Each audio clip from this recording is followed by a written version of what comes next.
Well, hello. My name is Michelle Morand, and I am here with Alexander Rowland. Together, we are the co-founders of a private research and advocacy organization called Cancer Treatment Options and Management. And we're providing this live webinar about colon cancer as a part of our fundamental mandate, which is making sure that all cancer patients have as much information as possible about what is possible in cancer care right now and how to get it. And of course, our service does provide support for accessing any of the things we talk about and just providing guidance about next steps. We have a worldwide network of hospitals, doctors, researchers, all sorts of folks, testing facilities that we can help you access as relevant for your case. So today, we're going to talk about colon cancer, and I've loaded a PDF into the chat here. For those of you who are watching this after the recording, the PDF link will be in the email associated with this recording. We're going to go through a little bit of a PowerPoint, and Alex is going to talk us through the key elements of, first, we'll start with what colon cancer is and how it forms, and we'll talk a little bit about how it's diagnosed typically in standard care and what are some improvements we can make to that using precision diagnostics. Then we'll talk about standard care treatments, what works about them and what doesn't work so well. And then we'll talk about precision oncology treatments, what they are, how they benefit patients, and how to access them. So that's our plan for today. Okay, so Alex, do you want to add anything or just say hello? Hi. Hi. He's chatty. Wait till you get him talking about cancer. He'll never shut up if it's cancer. Everything else, meh. Yeah, you'll be sick of my voice soon. Okay, so I'm going to share my screen and bring up this PowerPoint. And do please just go ahead and post questions in the chat as they come up to you. We won't stop and answer them in the moment, but they will get answered in the order in which they come up. So please do that. Share screen. Where is that PowerPoint? There it is. Here we go. And we're going to start the show. Ta-da. All right, can we see, we should still be able to see Alex, and then we should also see about colon cancer. Yes? Okay, great. Just you right now. That's all I have. You and the presentation. Oh, no, Alex? Are you pinned? Yeah. Oh, Alex is also pinned. Where did you go? I'm still here. There you go. Okay. Maybe just because he wasn't talking. I don't know. Oh, yes. That's probably it. Okay, well, that'll change. Okay, so we have, so here we have all about colon cancer. And really what matters to you most is what are the most effective treatments and how can we get access to them as quickly as possible? And so fundamentally, that's what we're going to be discussing today. So let me just get on here. So, okay, this is it. What it is, how it forms, traditional or standard care treatments, innovations, and why they work better and how to get them. And just to note, that's not a picture of me in there. That's an actor. Yes, yes. Thanks, Alex. Okay, so go ahead, Alex. Here's a little bit about what is colon cancer. Okay, yes. Well, first, let's start with what is the colon. Okay. The colon is an important part of our digestive system. It receives mostly digested food. The food's fairly well digested at that point. It's fairly liquid, and it absorbs a lot of the nutrients and water from the digested food. And it also passes it from an area called the cecum all the way down to the anus. So it's mostly digested at this point in time. It's just a little more liquid, and the colon helps extract the liquid and the nutrients from it. So it's a large organ. It's U-shaped, but it's actually derived from it's actually considered two different organs, so to speak. It's derived from two separate origins. The proximal or right-sided colon is derived from the midgut, and the left-sided or distal side closest to the anus is derived from the hindgut. Ding. Oh, thank you. Wait a second. I'll make a ding sound every time I'd like you to change the page, Michelle. Thank you.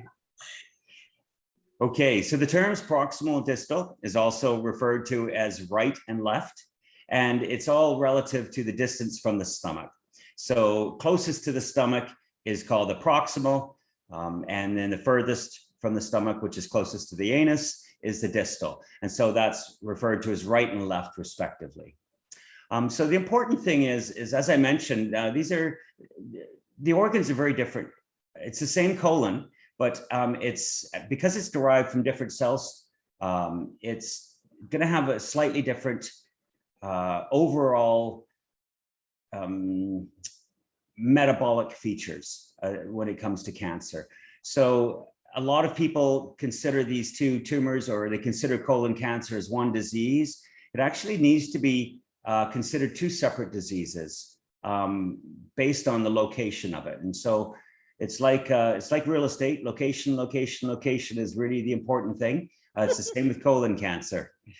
So the two different locations have very different prognosis with standard care, and they need to be treated differently in order to optimize the treatment.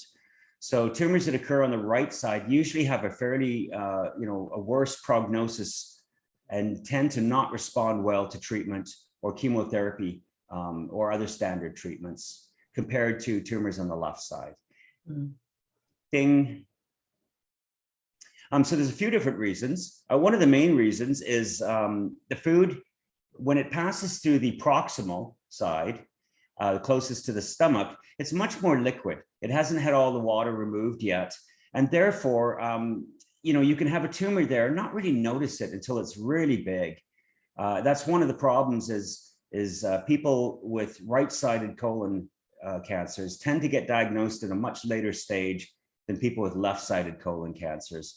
And that's because the food is much more liquid in the proximal than it is in the distal. And therefore, a blockage in the proximal can kind of go unnoticed until it's really large, whereas a blockage in the distal near the anus, where the food is much more, or the food product is much more dried up, causes a lot more discomfort, and you can notice it a lot sooner.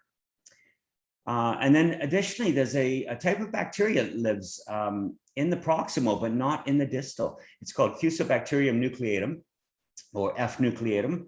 And this bacteria is very interesting. It's a group of bacteria that it can actually break down certain chemotherapy drugs that are used in treatment of colon cancers. So that's not good. No. No. All right. So those are two bad things about the right, or the proximal. Yes. And why the prognosis is worse with standard care. Yeah, it's actually more complicated than that. The genetics are completely different. The tumors look different under a microscope. So there's a bunch of different factors, but these are the two main reasons. Okay. Yeah. All right.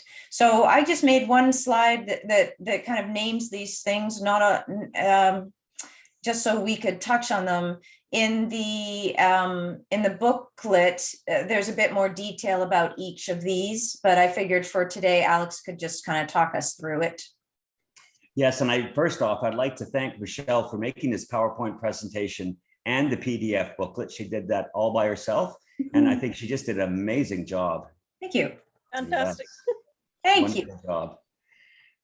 Okay, so as you probably know, the standard diagnostics are typically a colonoscopy. That can be useful because the benefits of a colonoscopy is when they go in, if they see a cell that is sort of on its way, or a lump that is on its way to becoming cancerous, they're able to remove it right then and there, and that's the end of the problem. So it's good for that purpose. However, you can't always get the scope all the way up to the proximal side. That's a bit of distance, and a lot of colonoscopies kind of stop around the mid or transverse colon region. Which is important because you want to do the full colon. And another thing too is it doesn't detect tumors that are occurring on the outside of the colon. So that's one of the problems with that. There's also the digital rectal exam that we all know about. I'm not a big fan of that for multiple reasons. I just don't like it. It feels uncomfortable. I had my first one about 2 years ago.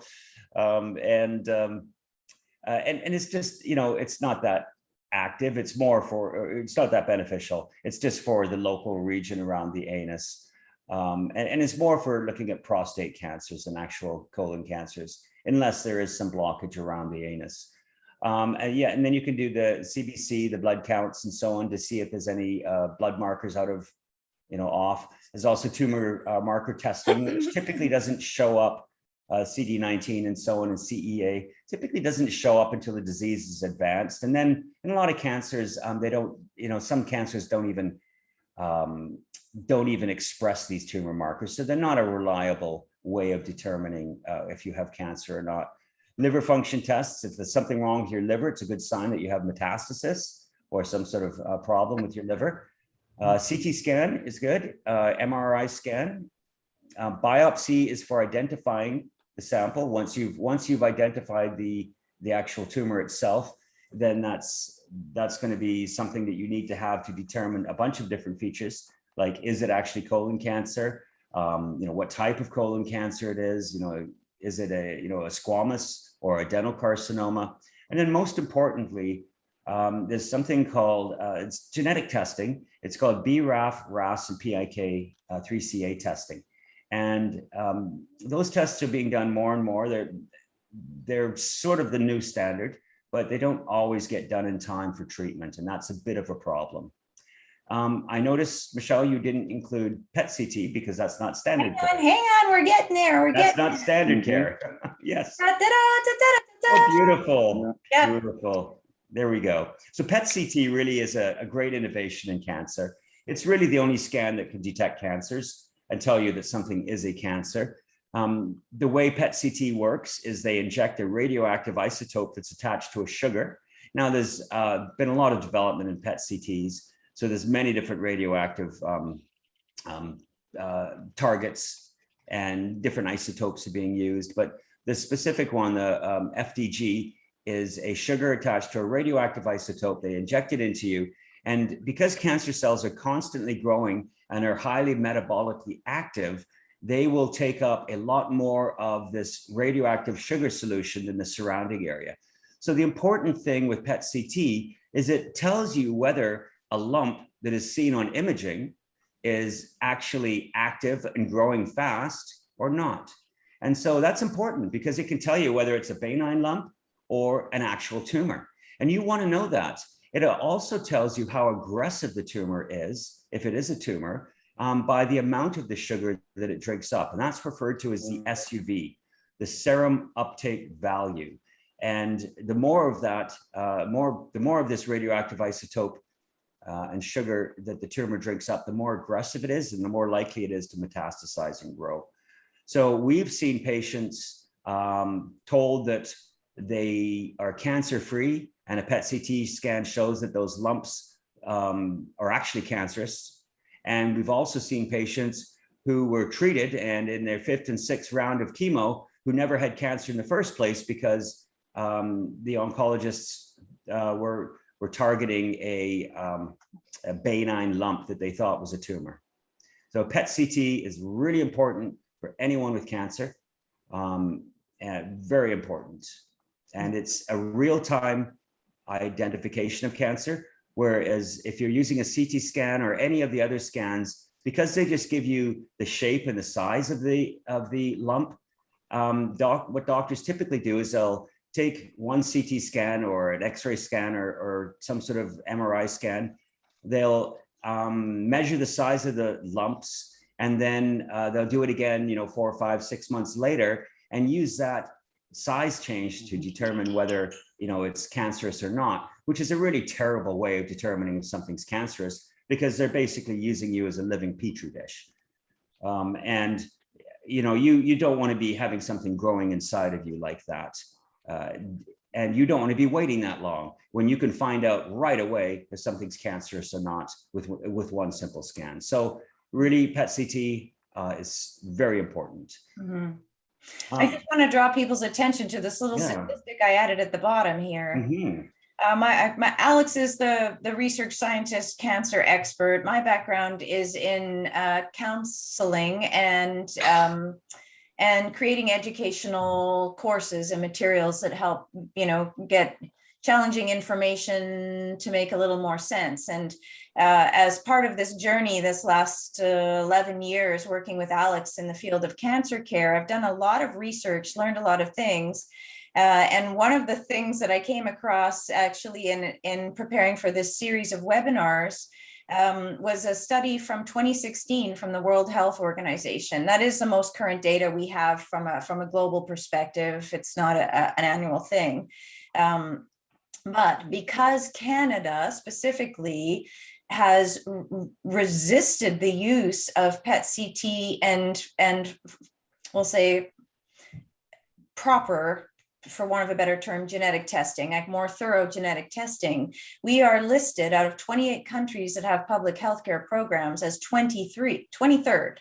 That's like 20, that's not at the top, that's the bottom, for the way that we diagnose and monitor cancer. Yeah.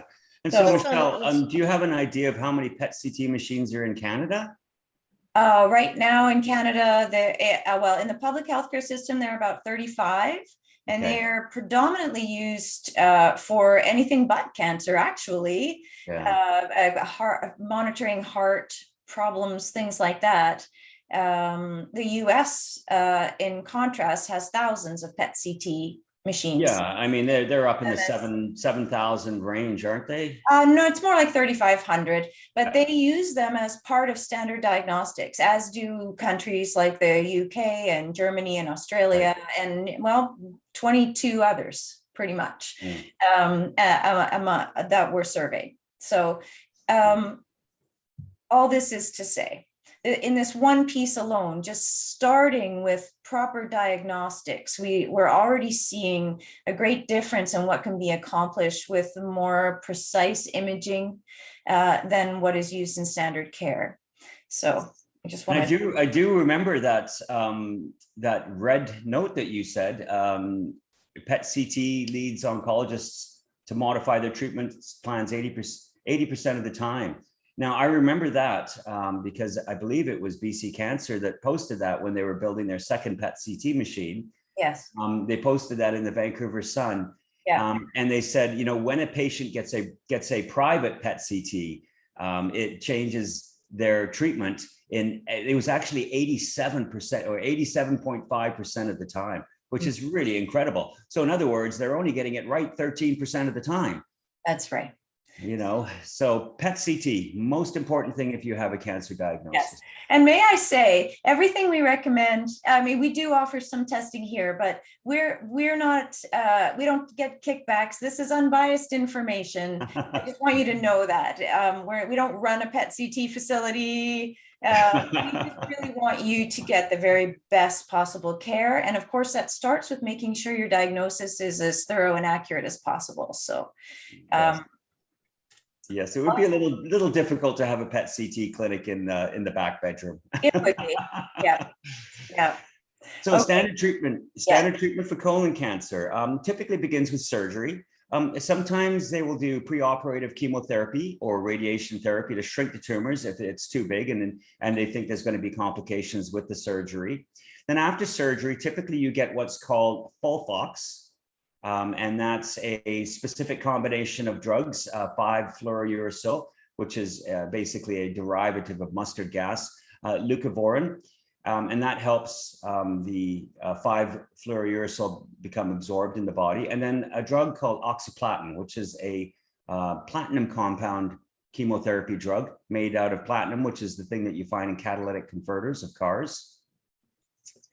So you could go to the next slide. Okay.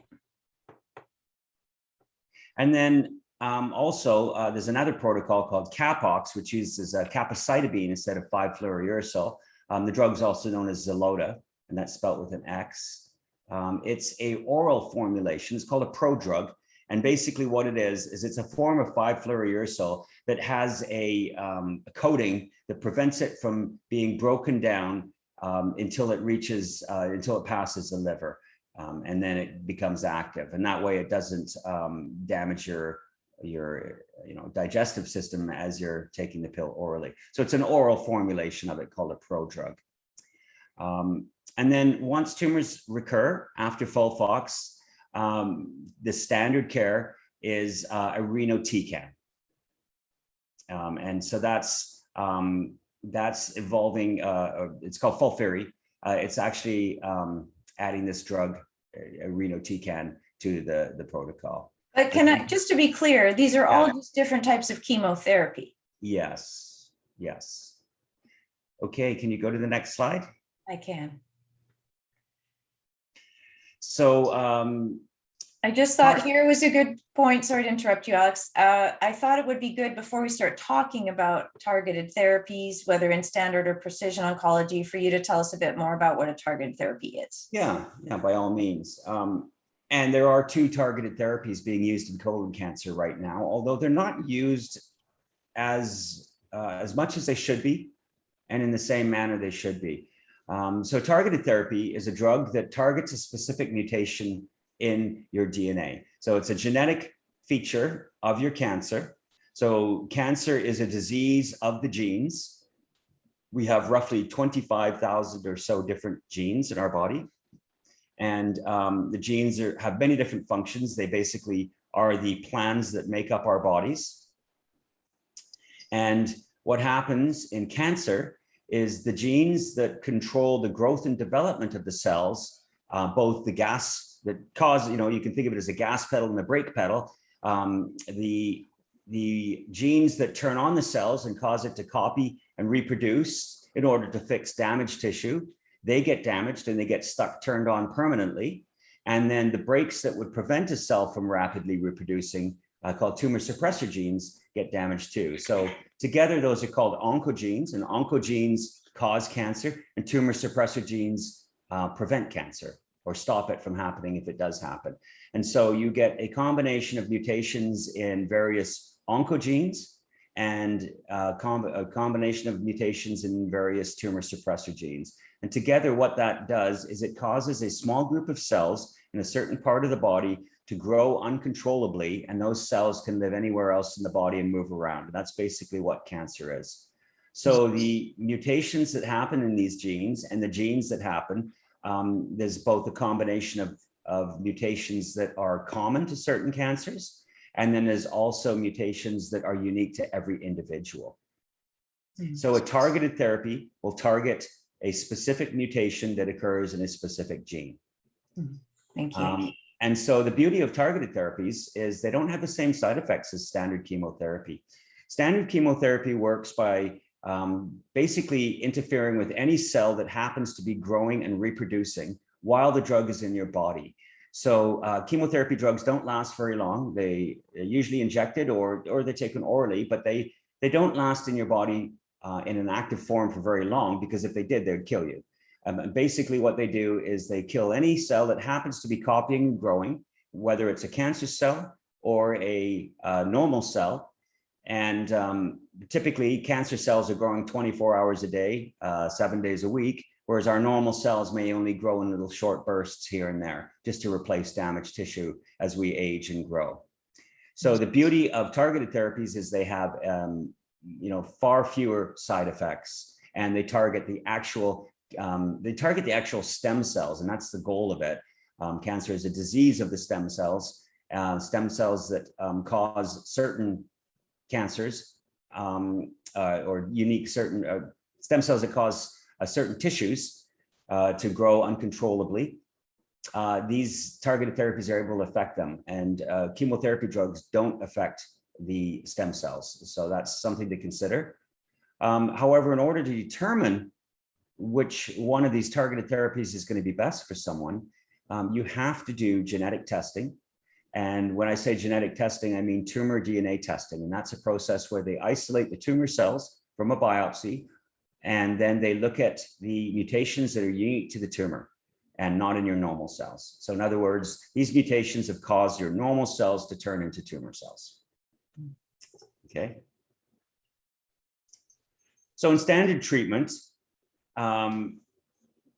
there is 2 different approaches. Now, one of the reasons they test you for BRAF mutations and RAS mutations, it can be KRAS, NRAS, HRAS, and PIK3CA mutations is there's a class of drugs called monoclonal antibodies, and they target a pathway called the EGFR pathway.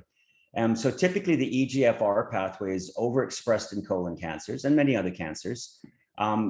So if you have a cancer that does not have any mutations in the BRAF or the RAS or the PIK3CA genes, and these are all 3 different types of genes, then you can get EGFR monoclonal antibodies. The 2 drugs are called cetuximab and panitumumab, and they can extend your survival by a few years. So, but if you do have mutations in these drugs, then you can't, or in these genes, then you can't get these drugs. So in that particular case, there's a drug called Avastin, also known as bevacizumab, and that is an inhibitor of a process called angiogenesis. So angiogenesis is the tumor-based recruitment of blood vessels. It's an incomplete process. There's a bunch of different steps to building blood vessels in the process called neogenesis. That's the normal production of blood vessels. In angiogenesis, it's specific to the tumors, and it creates blood vessels that are very leaky. They don't seal them off. So the final stage of blood vessel formation in neogenesis is sealing of the blood vessels linings, and that process does not happen in angiogenesis, which really benefits the tumor because then they have leaky blood vessels, and that allows the tumor cells to spread easier. So Avastin works by inhibiting the tumor induced formation of blood vessels called angiogenesis. Okay. Okay, so here I thought, because we're about to launch into what does work and what works better, it might be a good idea if we talked a little bit about these 4 pillars, and we'll get to innovations in treatment when we talk about the targeted therapy treatment plans and options. So in essence, there are four main elements of making sure you're getting the best possible cancer care. 1 is about improving your diagnostics. 2 is about making sure that somebody's doing a thorough review of your history and your information and your results at the personalized research, and then that a treatment plan is designed specific for you, and that we keep an eye on it with tools and techniques that actually really do more accurately demonstrate what's happening in your body than CT or MRI. So Alex, do you want to say a little bit? You kind of touched on this already. Yeah. Would you like to just share a little bit more about the genetic testing element? Yeah, so excellent picture there, Michelle. I love that. This is a DNA spiral. So the DNA spiral contains these cross links. So the DNA is basically 2 strands, one on the outside of each side, and then there's these cross linkings. And so each one of those cross linkings is referred to as a nucleotide or a DNA base pair. And so what happens is there's 4 of those, and they're basically named based on the type of amino acid that is attached to it.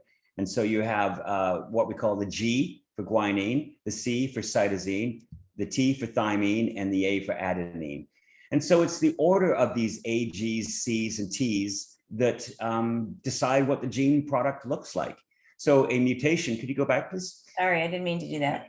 Yeah, so it's the order of these nucleotides that determine the gene structure. And a mutation is anything that changes it. So in other words, if you have a T in that middle position there and it gets mutated and turned into a G, then that's going to change the function of that gene. And that gene can become from a normally functioning gene, it can become a gene that now causes cancer or causes the cells to grow and divide on a regular basis. So what genetic testing is, tumor DNA testing is it looks at approximately anywhere from 300 to 500 different genes is what we typically use now.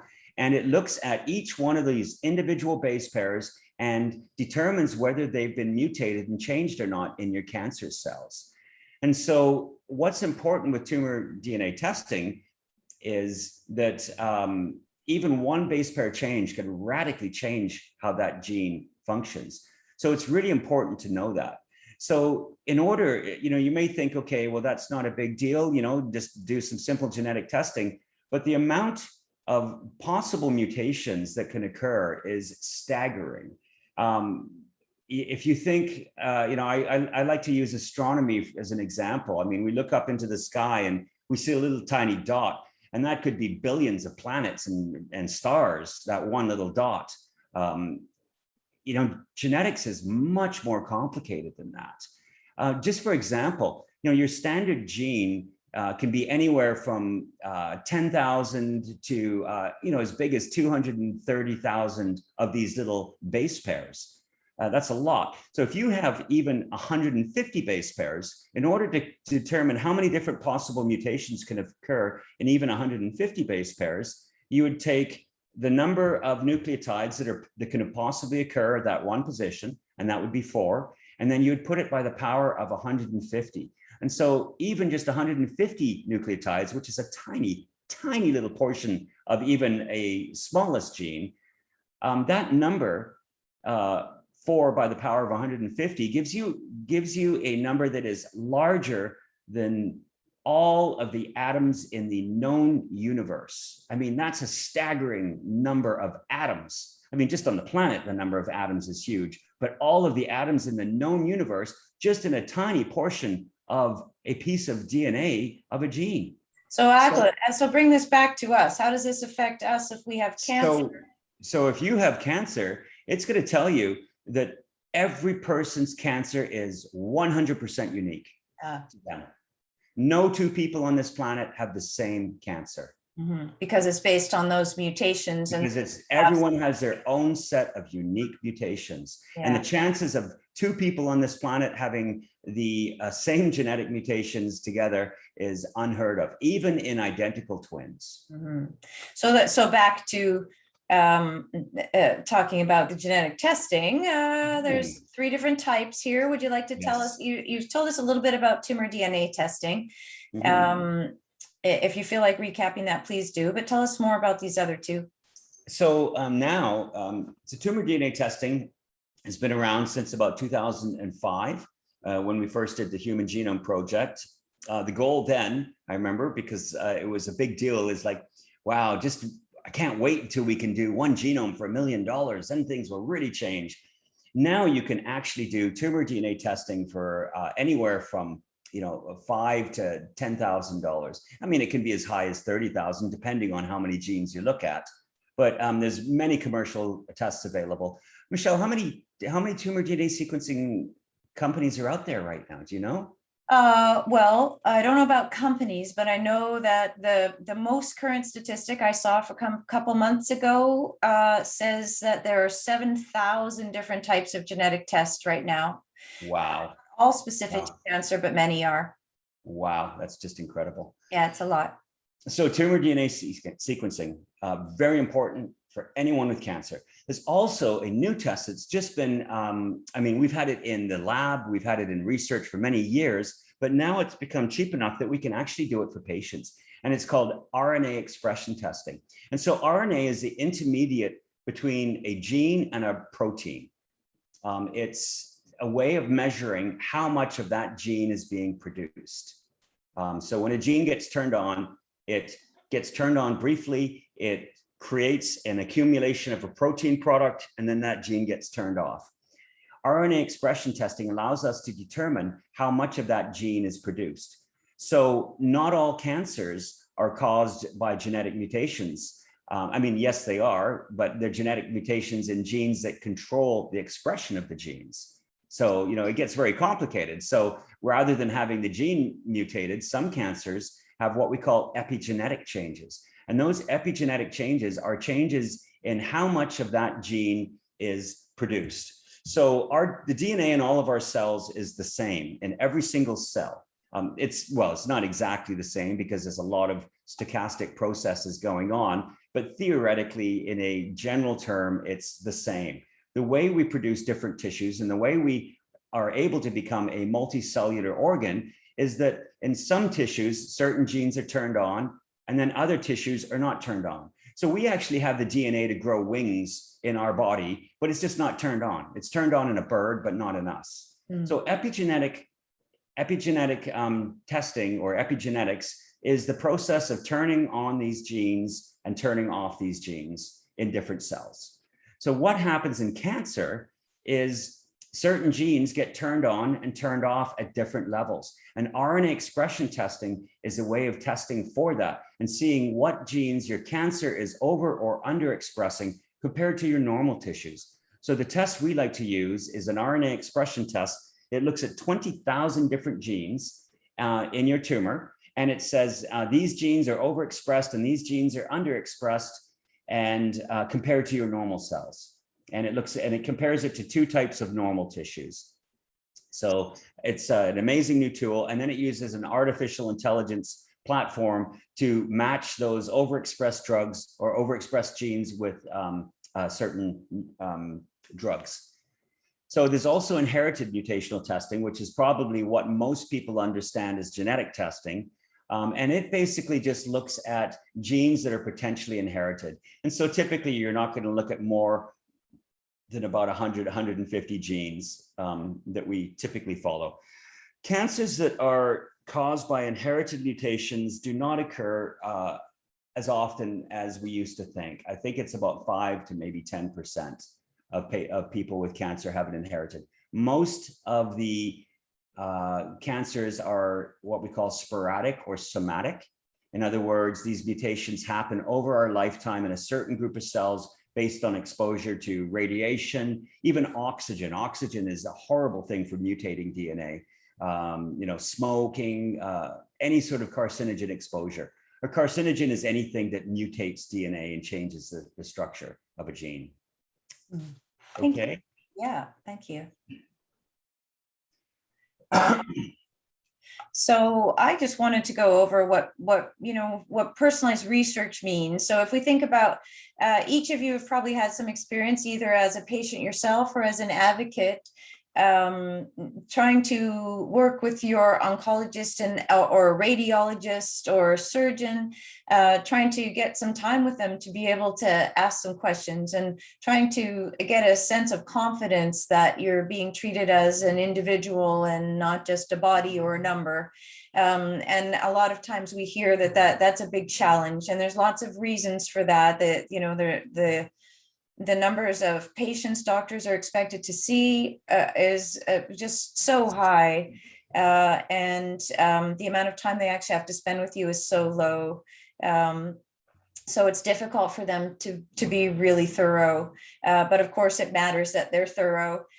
So one of the things that we do for people is we actually, not only do we gather these diagnostics we're talking about and make sure that their doctor has more accurate information to work from and that you know what treatments are going to be best for you, but we also really help to organize and prepare your medical history and this information so it's highly accurate and succinct so that your oncologist can make the best use of it.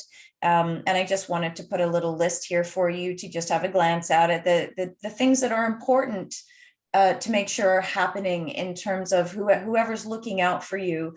This kind of information is the stuff that you want to make sure that they're looking at and putting together for your doctor so that it's very easy for them to know with confidence what's going to suit you best and how to get it for you.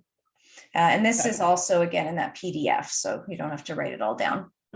Before you change the page, Michelle, I think you brought up an excellent point there. Point number 3, how your specific mutations interact with each other. Mm-hmm. I think this is something, while we do see a lot of development in precision oncology, this is one thing that is not really, that a lot of attention hasn't been put into, is how one mutation in one set of genes affects mutations or affects other genes. And I think that's a very important point that you brought that up, because it needs to be addressed in everyone's situation. Yeah, because it can affect the way your treatment works, exactly. Or if it works at all. If you can target one mutation and then another one can become more virulent if it's not targeted simultaneously. So, I mean, I know we've seen it happen, sadly. So.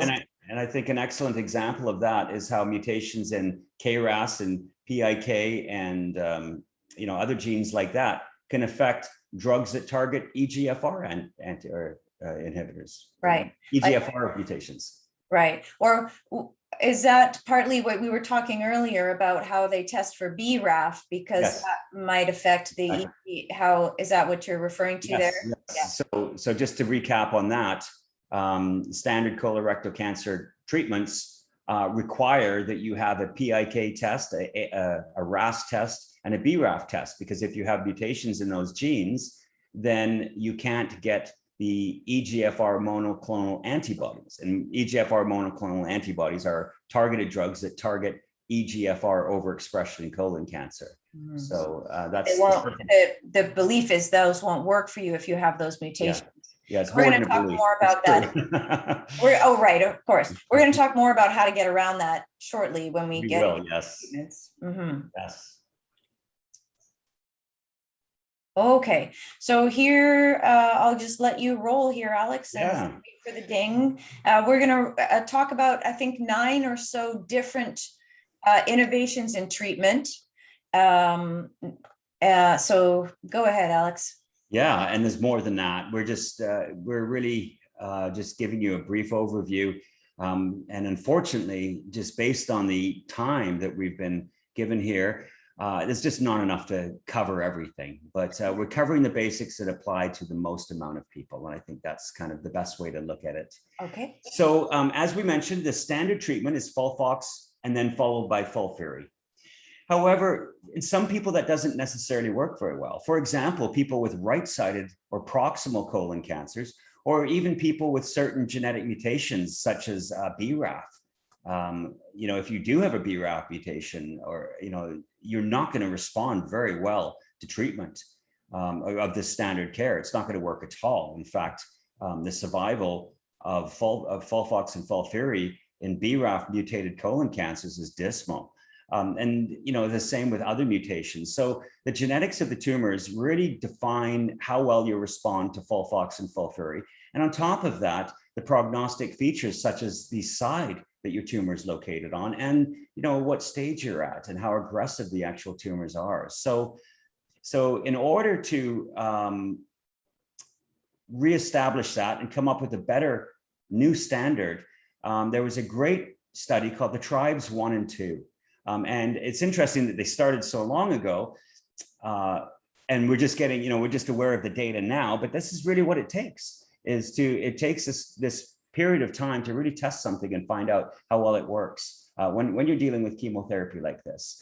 So in the TRIBE protocol, what they thought was, instead of doing FOLFOX and FOLFIRI, which are, the first FOLFOX is a two chemotherapy drug regime, and then FOLFIRI is a separate 2 chemotherapy drug regime. What they thought is, let's try adding all of those drugs together at the same time, and we'll call it FOLFOXIRI. Simple addition of it. And they found, and then in this particular case, they added Avastin because most of the patients couldn't get EGFR inhibitors. So in other words, the group of patients they looked at in the TRIBE protocol had these mutations that they couldn't get EGFR inhibitors. So having an EGFR inhibitor is a good prognosis. If you're able to get it, you're going to live longer. But in this particular case, they wanted to look at people who had, poor prognostic tumors, and those are people that had these mutations and couldn't get the EGFR monoclonal antibodies. So they were given Avastin instead, which is the targeted therapy for angiogenesis.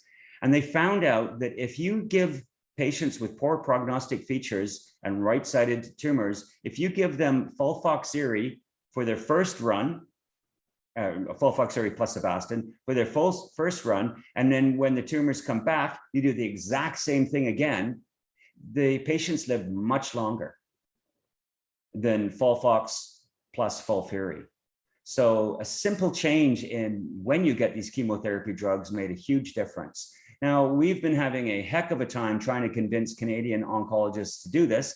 We have been able to in a few cases, and the patients have responded incredibly well. Most doctors think, okay, well, patients are too sick to take these 3 drugs all at the same time.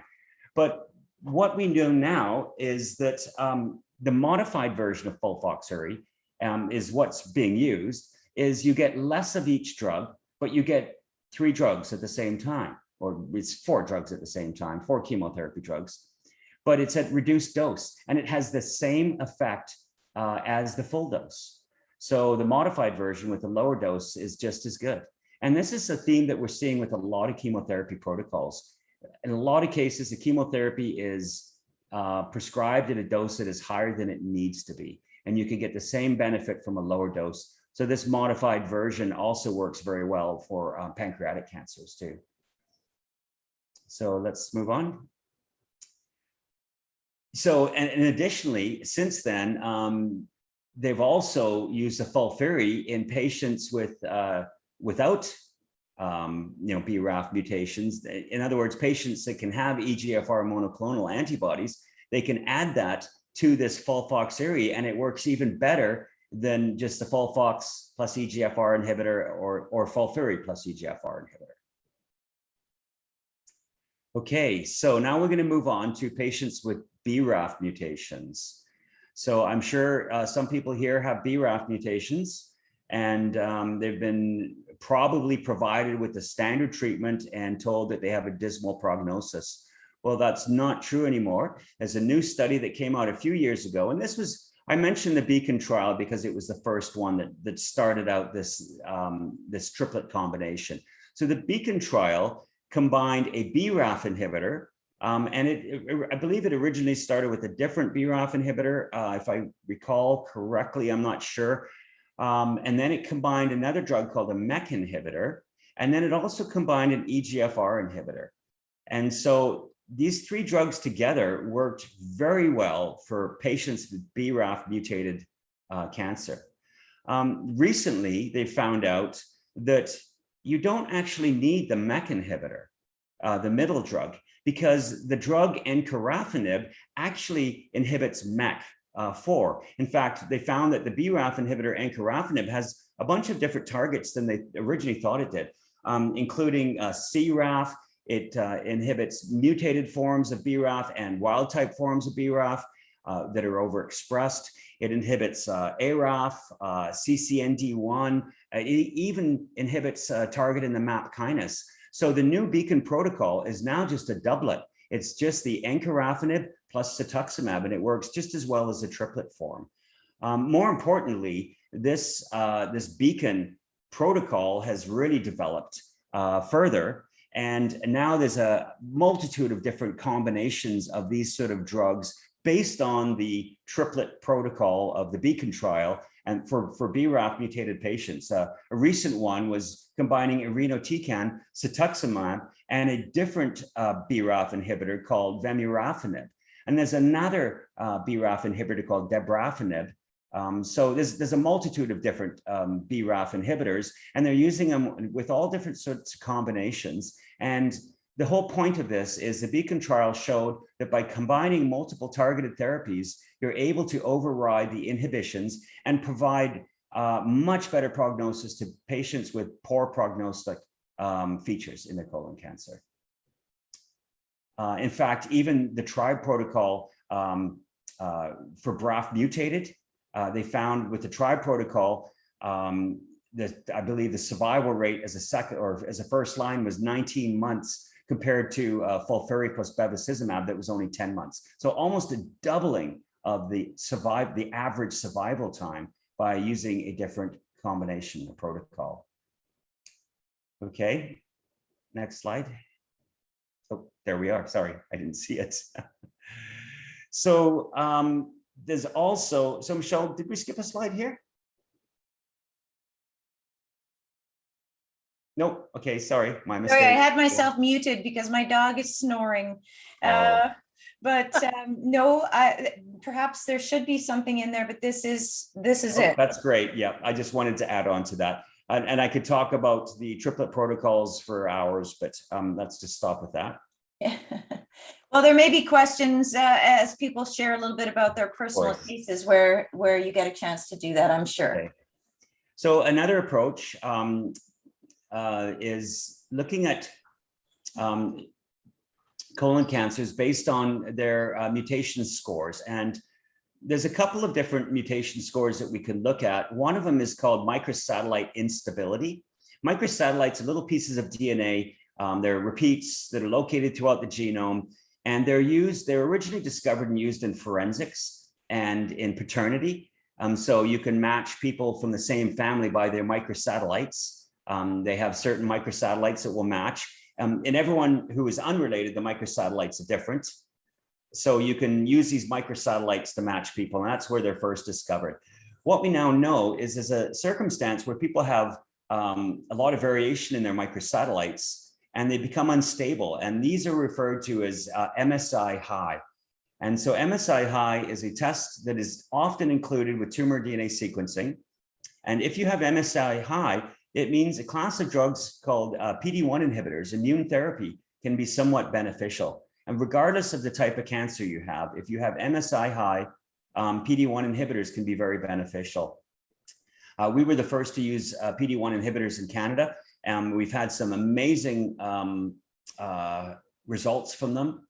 They don't work in everyone.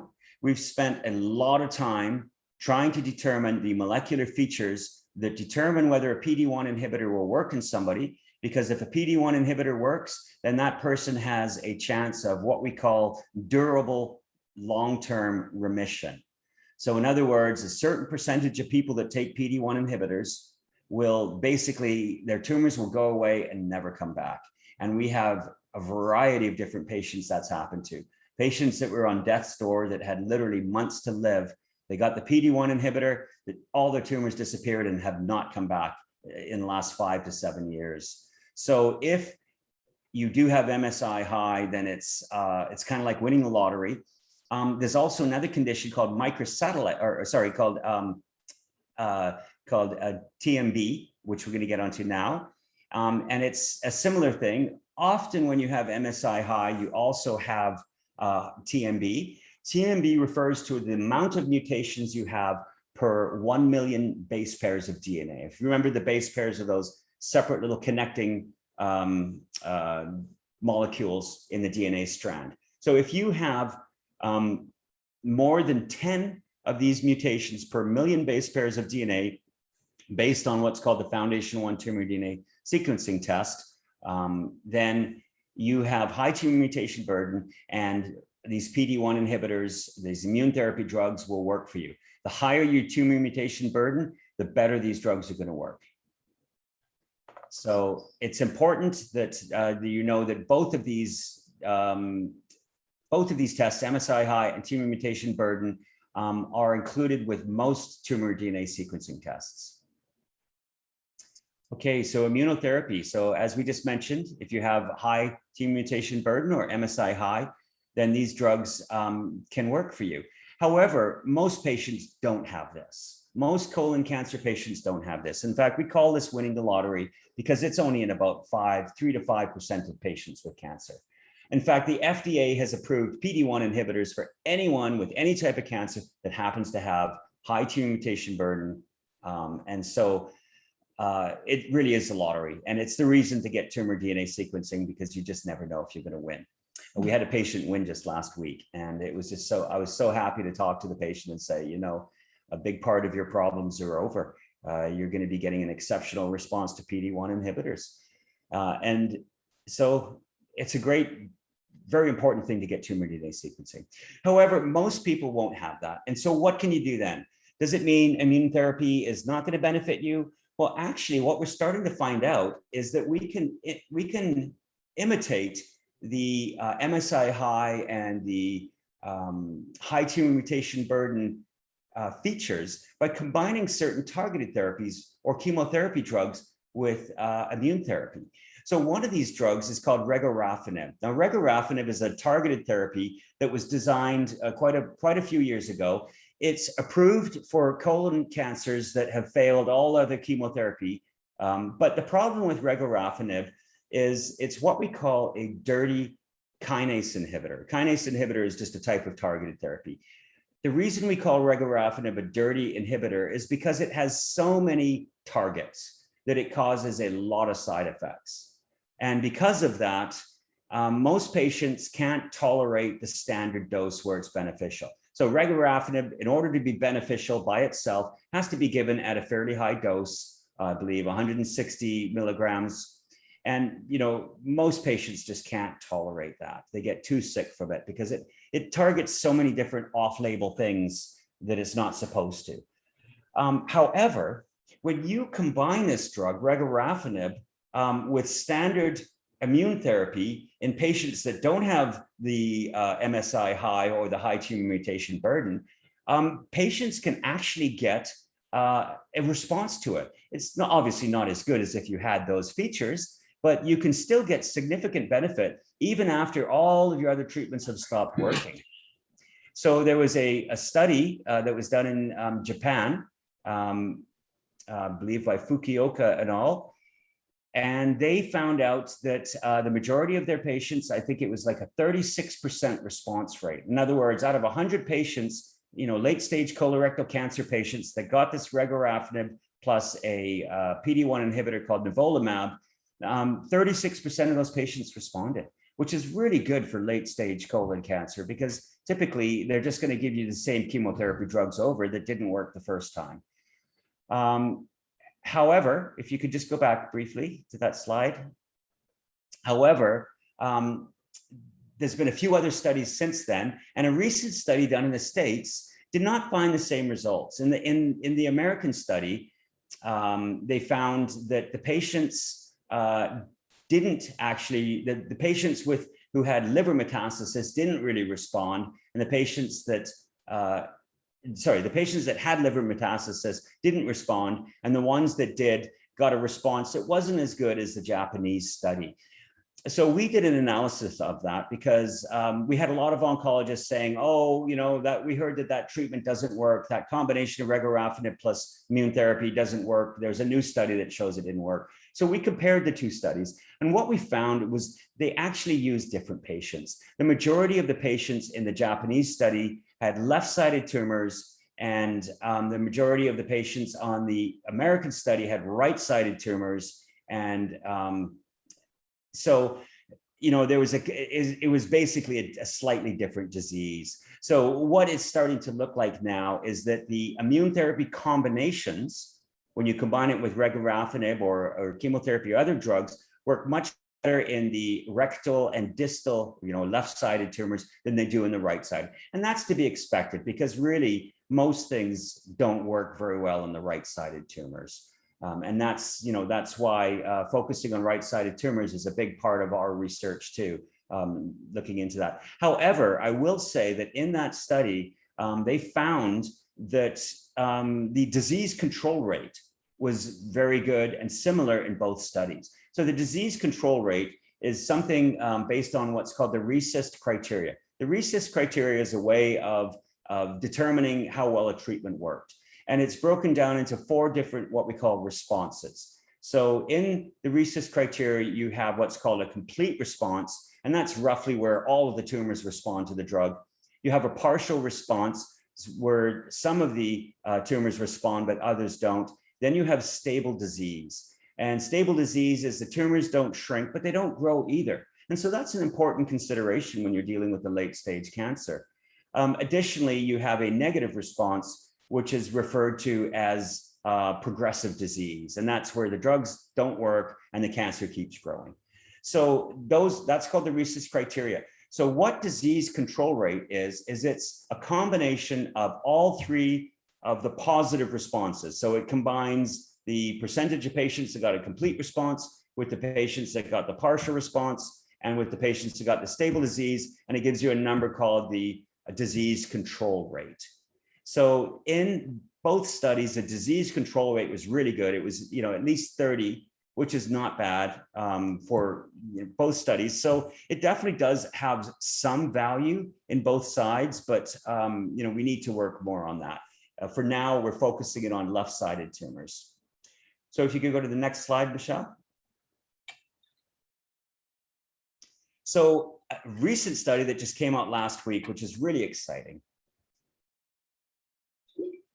It was a summary of 2 studies called the Havana and Avarectal study. And in what these studies, what they did here is as soon as a patient was diagnosed, with either a distal or a rectal colorectal cancer. It wasn't done in right-sided, just left-sided distal and rectal tumors. It was mostly rectal tumors, but they're considered colorectal cancers as distal are.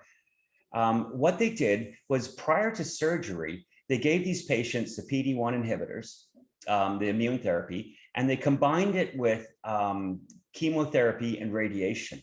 So this is before they did surgery. And this is a concept that we're really starting to understand is a huge benefit in many different cancers.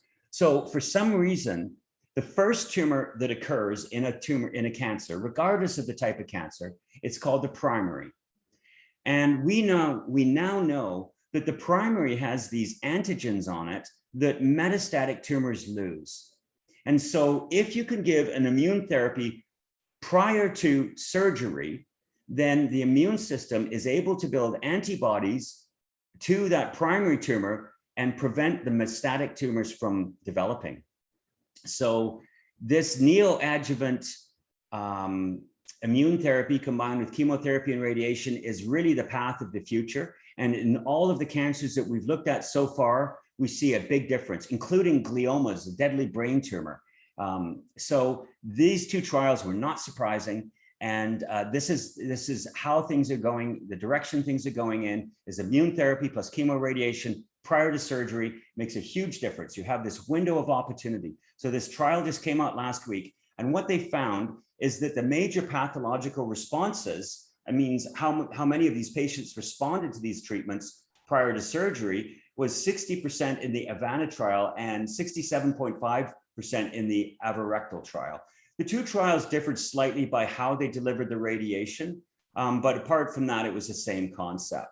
Importantly, they found that there was a reduction in grade 3 and grade 4 disease. So the grading system tells you how aggressive a tumor is going to be, and it reduced it from 89% to 36%, which is huge. And then there was a reduction in the amount of positive lymph nodes. So lymph nodes that were metastatic throughout the body, though after this protocol, the amount of positive lymph nodes went from 94% down to 21%. So this is making a huge impact on reducing the impact of the disease that is going to be lasting throughout that person's treatment. So once again, this triplet combination of immunotherapy and chemoradiation is really, in this study, it was really beneficial in the distal colon cancer patients, but I'm interested to see how it would work in the proximal too. Mm-hmm. Okay, next slide. So another drug that's recently been approved, and we've been using this drug for many years, is called TAS-102, also known as Lone Surf. It's another Japanese invention. And what they did was they took these old drugs called trifluridine and tipiracil that weren't that effective. And they found that when they combined them together into this combination called TAS-102, they're quite effective. We started using TAS-102 about 5 years ago when it was first approved, 4 or 5 years ago. And we used it with patients. It was quite effective. The way we'd get it into Canada is we'd have a Canadian oncologist prescribe it. And then the patient would have it delivered to the border and they would go pick it up at the border. And so that's how we're able to use it before it was actually made available in Canada. So recently we had a patient that we wanted to put on it. So I called up the company and I said, listen, we've got this patient that can't really afford this drug very, can you help, give it to the patient on compassionate access. We've spent a lot of money on your drug over the years and it's been very expensive. We want more Canadian patients to get it. It's not approved yet. Can you at least give it to us on compassionate access or a discount? And so the drug rep said, well, we've just actually, as of this week, want to offer it to Canadian patients for free until Health Canada approves it, but none of the oncologists have responded to us. We've sent letters to all of these oncologists and none of them had responded. And we're offering it to any colorectal cancer patient that's, failed standard chemo for free, but no one's taking us up on it. So I said, wonderful, great. So I got the form off the person and I sent it to every oncologist in Canada I know. I was quite surprised to see how many oncologists didn't know about this drug and that it didn't exist. So consequently, Health Canada has approved it since then. You know, getting it out there was a real challenge. So the problem with TAS-102 is it produces mostly stable disease. And it's a well-tolerated drug, but it doesn't, you know, it doesn't last forever. So a study came out quite a few years ago that found that when you combine TAS-102 with Avastin, it doubled the survival time for the patients. In fact, we had one patient that lasted over 2 years on this combination. And this was above and beyond. He had had everything else. This patient lived for over 7 years and he had a bad right-sided colon cancer, which, you know, the survival is like 10, 12 months. So using the right targeted therapies and combinations can make such a huge difference. In this particular study, the TAS-102 and the Avastin together really improved things. Right now, Canada is not approving the combination, but they are approving TAS-102. So if you are approved for TAS-102, you can pay for Avastin out of pocket and do the double combination. It's very beneficial. I suspect it's going to be approved very soon because it is quite beneficial. And finally, there's a new combination that combines TAS-102 with regorafenib, the drug we talked about previously. So the trial's not out yet. It's called the, I forget the name of it, maybe the Remedy? No, I apologize. I can't remember the exact name of the trial. But I did look at the initial trial date because we access these sort of things. We like to see how trials are proceeding before they publish the final results. And the disease control rate was double that of TAS-102 and regorafenib. I believe it was up into the 60% range or something. It was quite impressive. So I see this combination being a good, viable combination for you know, third line and above treatments too. So Michelle? So also, there's some off-label drugs that have been shown to not only prevent colon cancers, but also slow down the progression of them. Now, obviously, diet is a huge factor, diet and exercise. It's not a factor in every type of colon cancer, but certain types of colon cancers are caused by poor diets. And it's important that, you know, you are conscious of the fact that a diet in high fiber is the best way to reduce your risk of getting these types of colon cancers. So even when you have these colon cancers and any other cancer, a diet high in fiber is really significant, especially when you combine fiber and probiotics to boost the biota. It can really help boost the immune system, and it boosts an arm of the immune system in the distal colon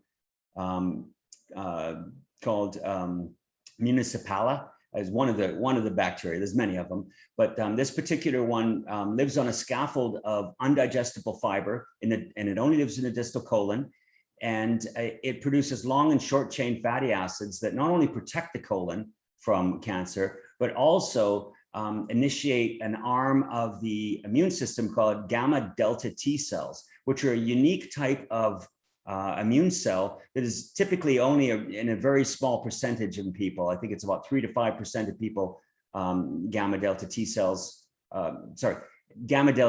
only exist about 3 to 5% of the actual T cells in your body.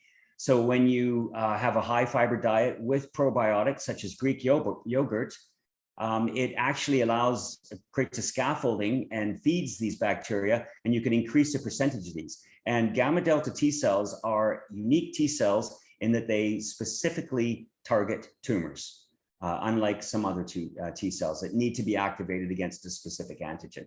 Gamma delta T cells don't need to be. They automatically target cancer cells. So, and that's, I'm talking in a very general way. So there are some other things such as aspirin.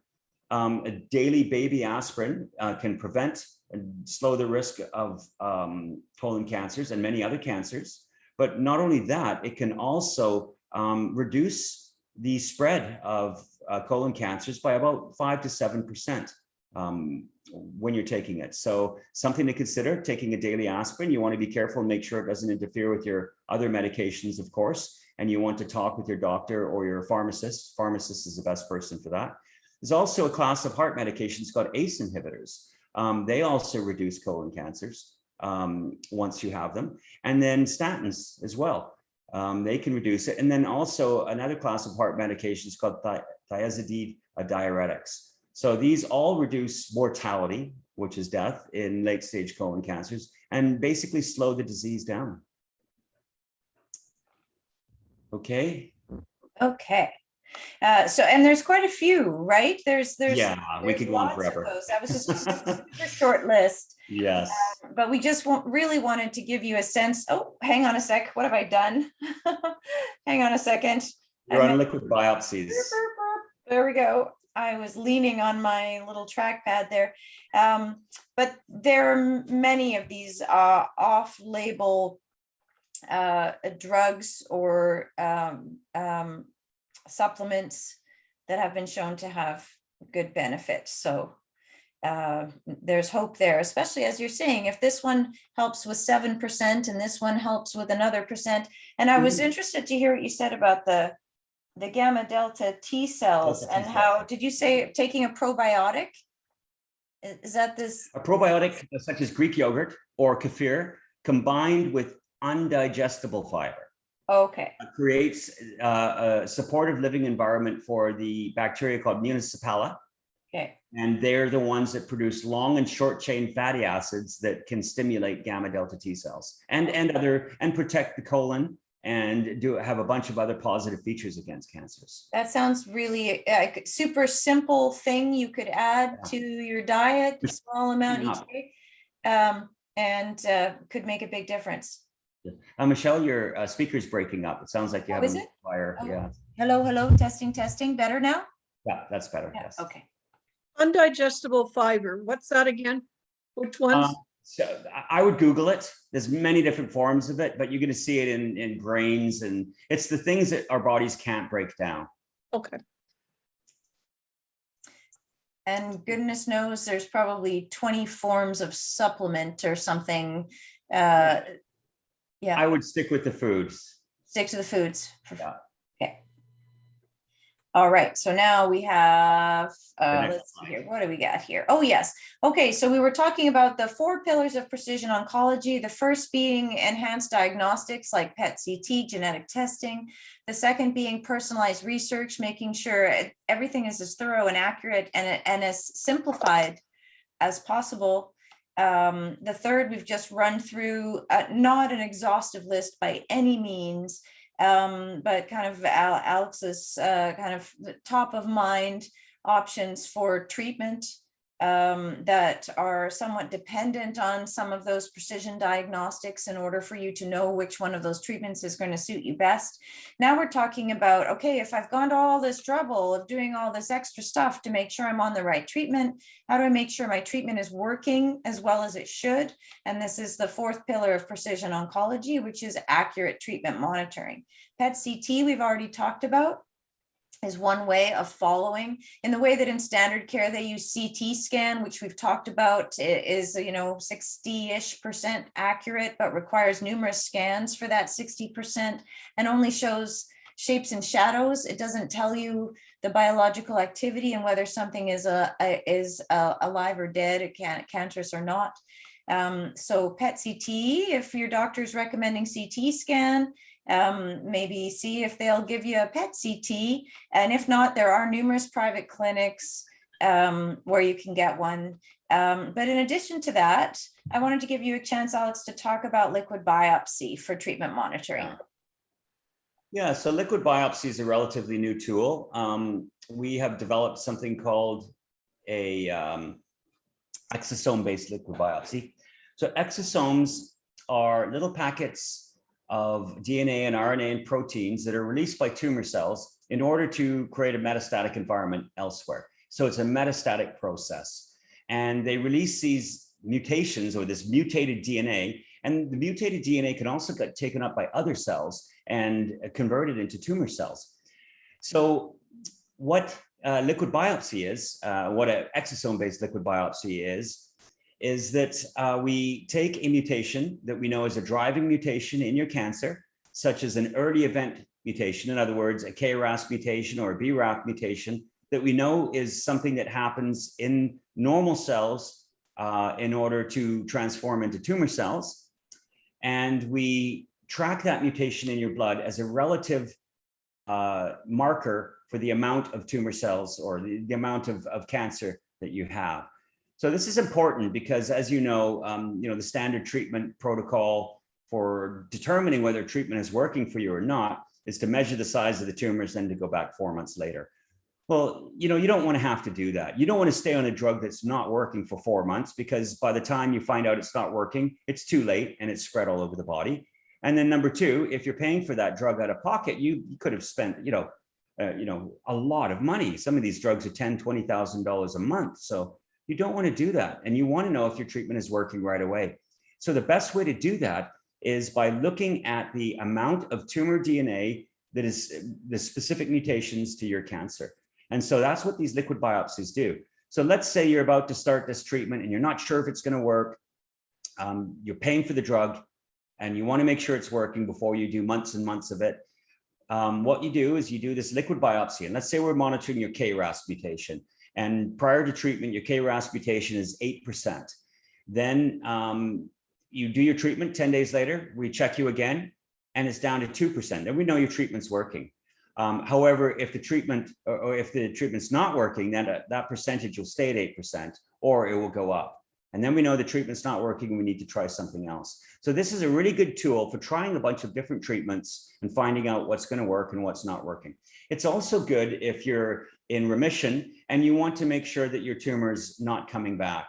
And so we've found that we can detect when a tumor comes back months before it's big enough to be seen on a scan using this technique.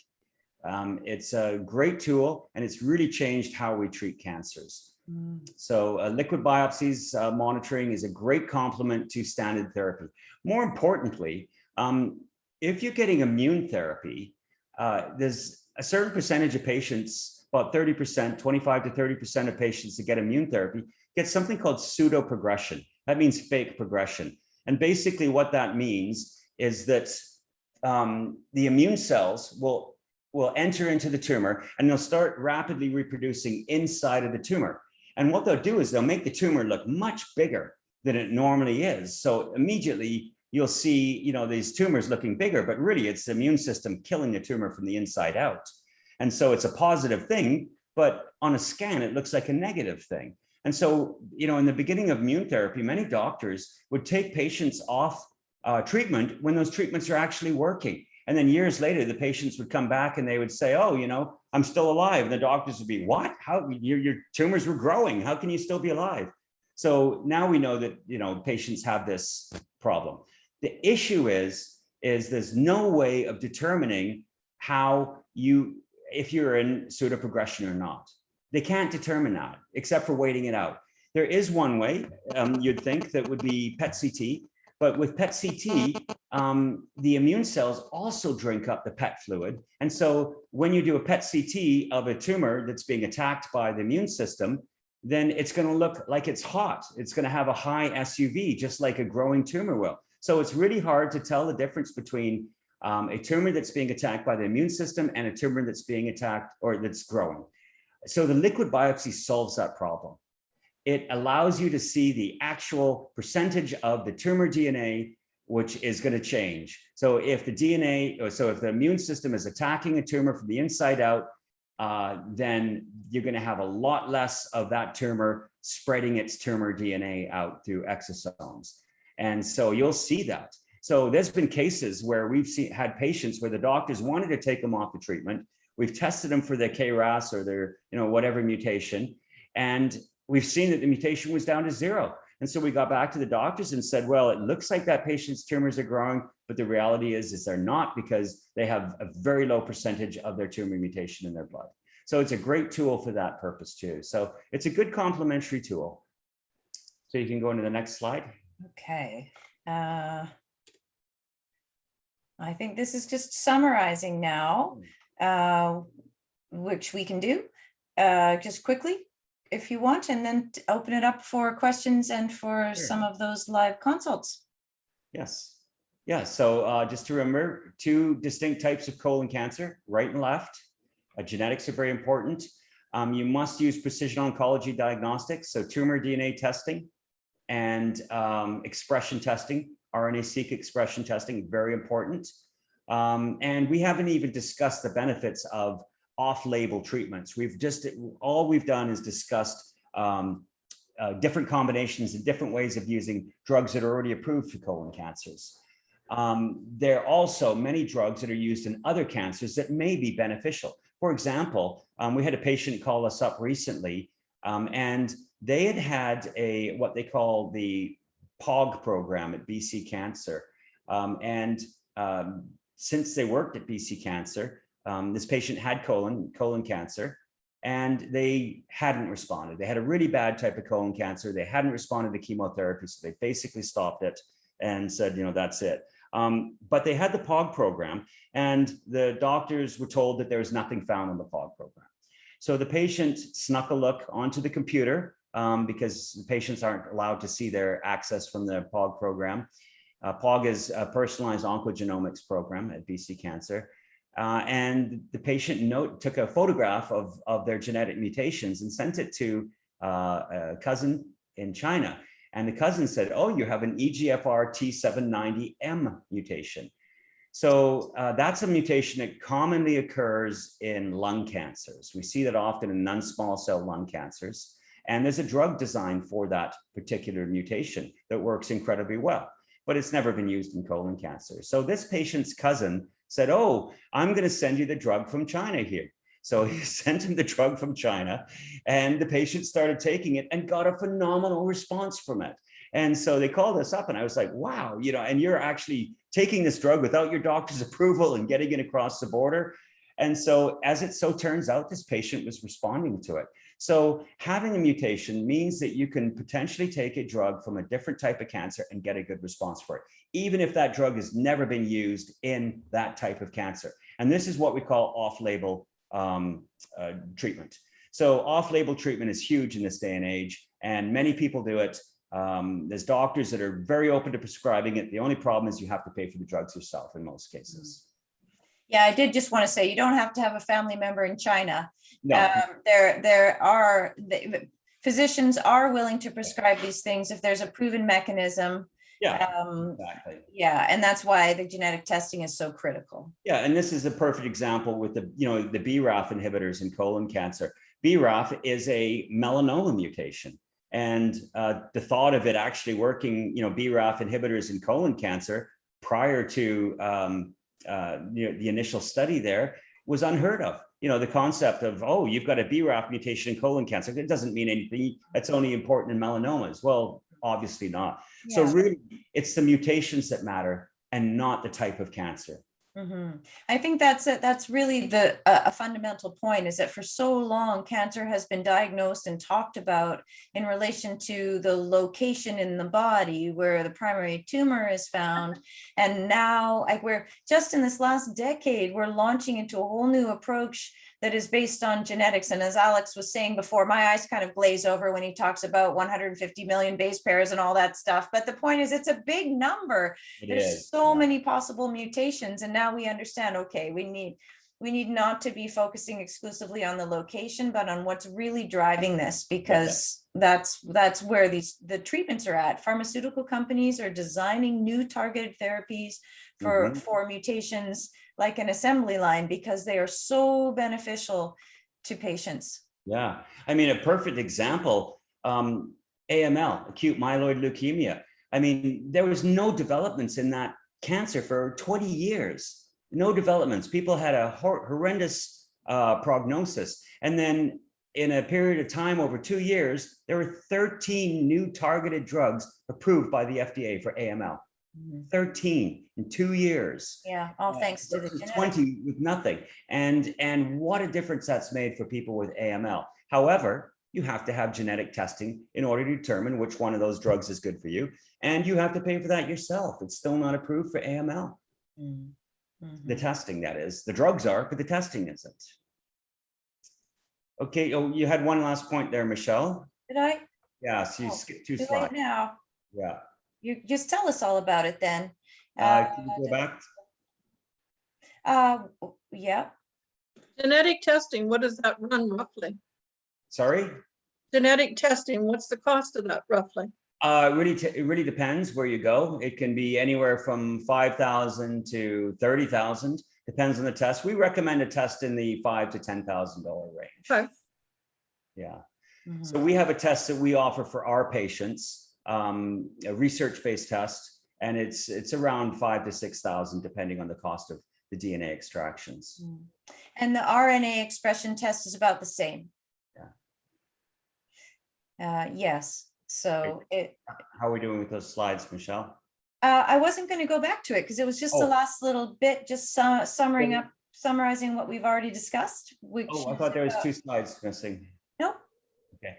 So yeah, so the last point was obviously using combinations of drugs, even people without the markers for benefit of immune therapy. By using combinations of drugs, you can get a benefit from immune therapy. Yeah. Especially if it's neoadjuvant prior to surgery. Mhm. Okay. So the secret is to present your treatment team with the evidence. Because if you just walk in and say, hey, I went to this seminar and they talked about this thing, I want it, the doctor might really want to give it to you. And it might be the perfect thing for you, but they need to be able to show their work. They need to be able to make an argument for why they're not following standard protocol for you. And that's where, again, the genetic testing and all of the research and the evidence is so critical. Yes, you want to have a clinical trial that shows that this is going to be beneficial. For you specifically. Yes. So now I am going to take a few questions here and we're going to talk to a couple of people about their cases specifically. Okay. So there was one quick question from Linda. I'll let you answer it. She wanted the question is the PET CT scan put into the blood? So can you clarify and answer that question? Yeah. So it's a radioactive isotope attached to a sugar, and it's injected into the blood, and then you sit around and wait in a nice, calm, quiet environment for about an hour and a half, 2 hours. Okay, thanks. Yes, and the radioactive isotope leaves your body within about 12 to 18 hours, supposedly. Yeah. And we do have actually a really excellent PDF, if I do say so myself, on PET CT with lots of studies linked in it that talk about how efficiently the body processes radiation. Some new studies that talk about how safe these scans are. Many people, of course, are concerned about the numerous of these scans that they're having, and they want to really reduce radiation because we know cancer is a disease of radiated cells. So it's important that you know that a PET CT does not have significantly more radiation than a CT scan and provides you with far greater benefit. So just tucking that away for you. Any other, let's see, okay, I don't see any immediate questions at this time. So I'm going to invite John to unmute yourself, or actually I'm going to press a little button there. There you go, should work. Yes. Hi, John. You hear me? Hi, John. Yes, Thanks for joining us. Thanks. So I'm just going to be a fly on the wall here and maybe help translate. But you go ahead and let Alex know a little bit about your case and what you'd like to know. Yeah, sure. Well, I was discovered that I had a polyp, a cancerous polyp in my first colonoscopy, just a routine colonoscopy in 2017, and ended up having a resection just to take out a small bit of bowel, just to be absolutely certain, I guess, that it wouldn't spread. It was a tiny little polyp. And unfortunately, in 2018, a tumor recurred at the surgery site. And so in 2019, I underwent adjuvant chemo and radiation prior to surgery and had another bowel resection. And that didn't go quite as well. I ended up with a colostomy that didn't work well and was in hospital for a couple months. And I now have what was supposed to be, I guess, a temporary ileostomy. And you think, well, at least things got better after that. And unfortunately, they didn't. I was just getting back to work when COVID hit in the spring of 2020. And so a follow-up CT was delayed. I'd last had a CT, I guess, in January 2020 because I had a pelvic abscess. I had a infection, and it was one of the reasons I was in hospital so long. So I'm just getting back to normal. I'm hoping to get something. I got a CT in July of 2020, a year ago. And unfortunately, it showed that the cancer had metastasized to my liver and lungs. So a bit of a shock, and took me on a completely different direction. I've been hoping to discuss, reversing the one or both of the stomas. And since then, I spent the month of September last year in Germany at an integrative clinic doing some mental mind-body work and other some therapies, including experimental one called insulin potentiation therapy, where they use low dose standard chemotherapy, 5-FU, for example, and believe that the effect may be enhanced by promoting basically the sugar uptake, almost like the PT scan. It's theoretical, it's not strongly based on evidence, but there's some suggestion that maybe that would be more effective than dosing your body with chemo, which I wasn't intent on. And then while I was there in Germany, I was alerted to the possibility of having the liver tumor, which was then about 5 centimeters, pretty big, operated on by way of a microwave ablation.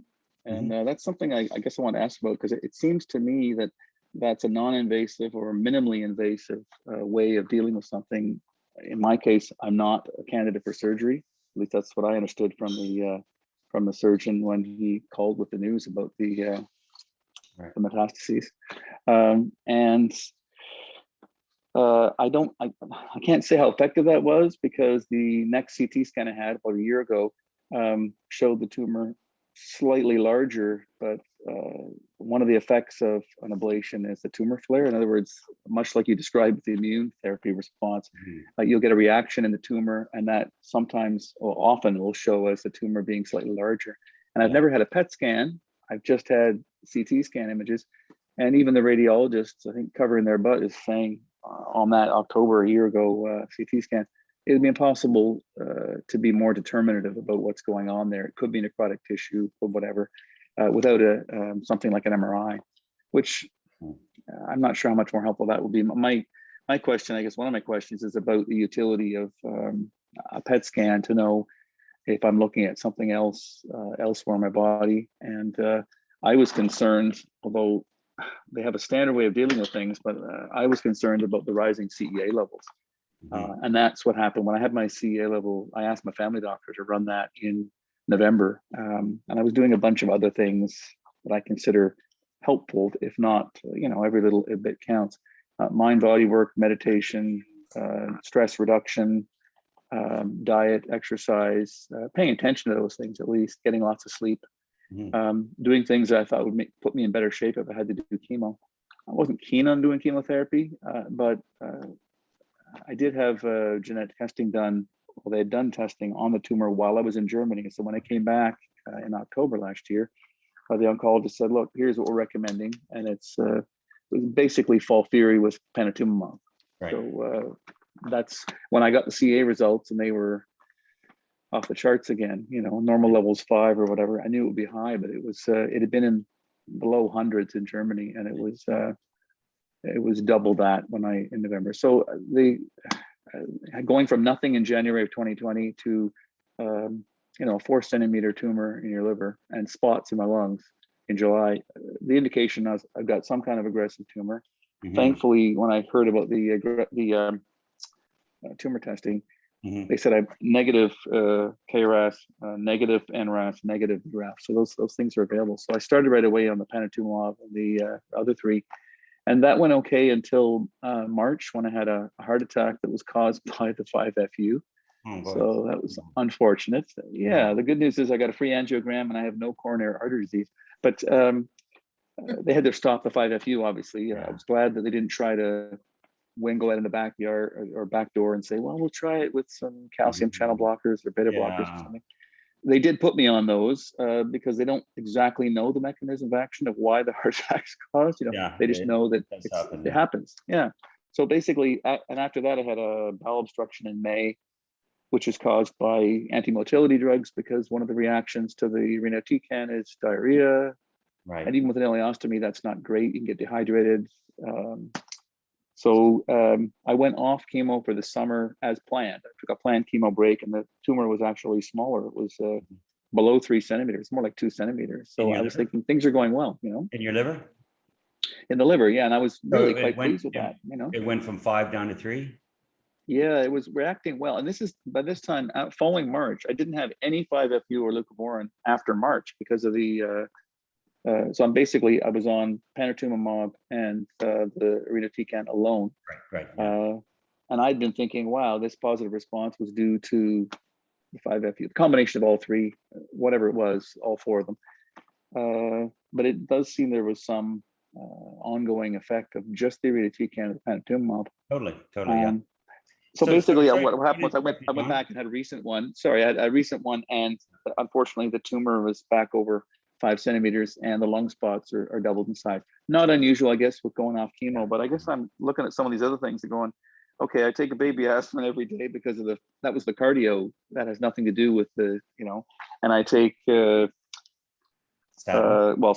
I'm on navastatins every day. So it's like, okay, little things like that. I'm doing those other things that we talked about, but I had really hoped to get the tumor size down, and I would consider doing another ablation or something, just because of the minimally invasive nature of it. But if it's just going to grow back, it may be the same thing.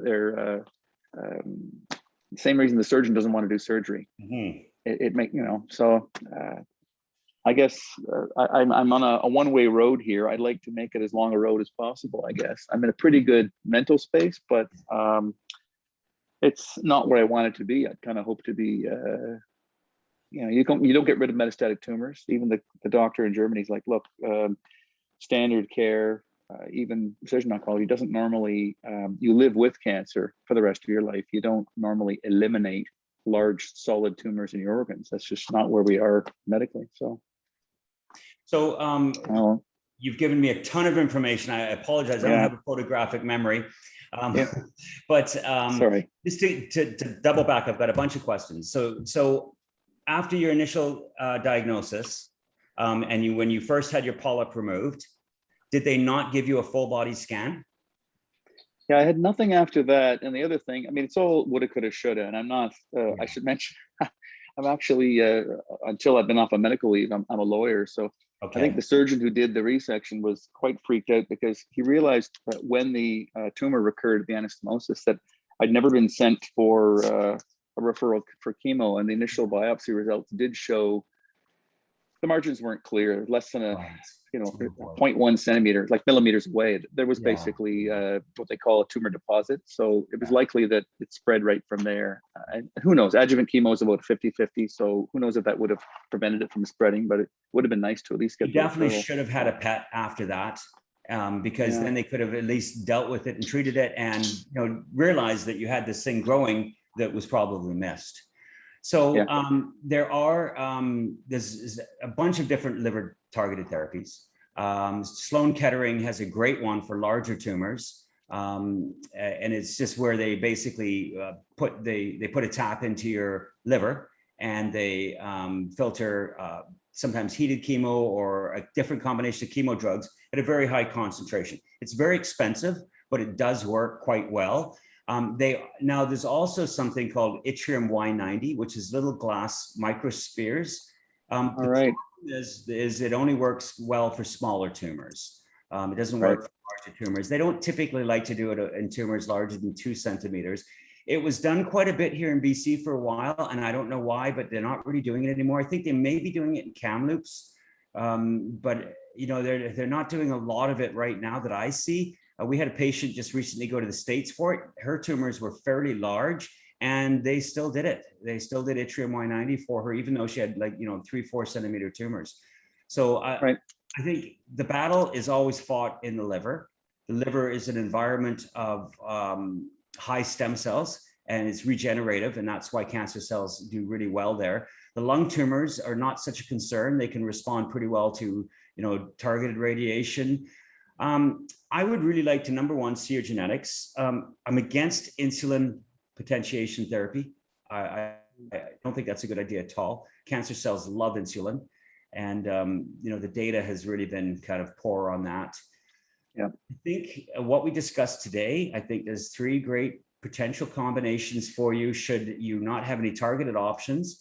I think having an RNA sequencing targeted option, having your tumors run through the OmniQ RNA sequencing could come up with all kinds of potentially targeted off-label therapies. It's no guarantee, obviously, but it will definitely find something. Definitely tell us what's best for your cancer, including which chemotherapy drugs are going to work best and which ones are not. It can take a little while. I think you could potentially go on the combination, the triplet, the tribe protocol, since you can take an EGFR inhibitor, and EGFR inhibitors are incredibly effective in 3rd and 4th line.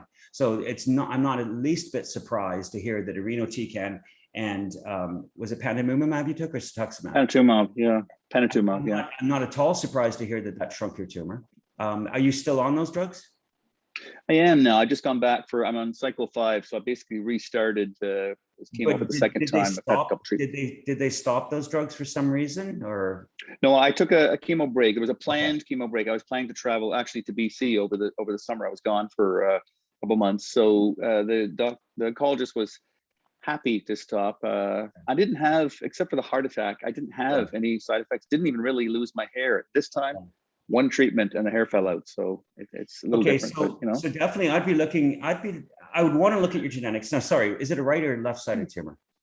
Oh, left-sided, yeah. Left-sided, okay. Very close to the rectum, yeah. Okay, good. Then I would really be looking at the immune therapy combinations. The nivolumab, pembrolizumab plus regorafenib, the TAS-102 plus Avastin is another combination, and then I would want to look at your genetics and see what's going on there. And potentially I would consider getting the RNA-seq test if I was you.